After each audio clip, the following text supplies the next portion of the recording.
So, para makapanood ng free NBA live sa GCash, open natin GCash. Ayan, nag-block saglit.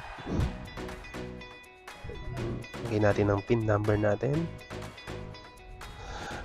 Tap natin yung GLife. Okay.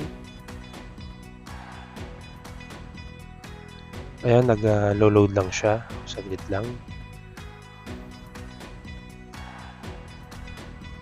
So, tap natin yung right arrow dun sa tapat ng My Favorites.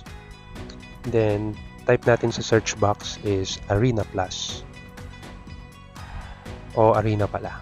Type mo na yung Arena, okay na yan. Yun. So, may Arena Plus na tayo. Tap natin si Arena Plus. Naglo-load rin siya. X natin yan, yung may mga pop-up. Then, sports. Pindutin natin yung sports.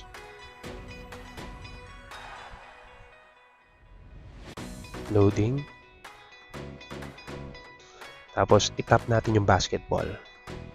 Yung merong Jordan Clarkson na picture. Then, got it. Then, mamili na tayo ng laro. So, pipiliin ko is Kings and 76ers.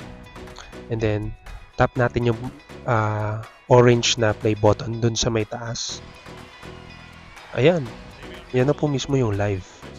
So, mag-open siya through Google naman.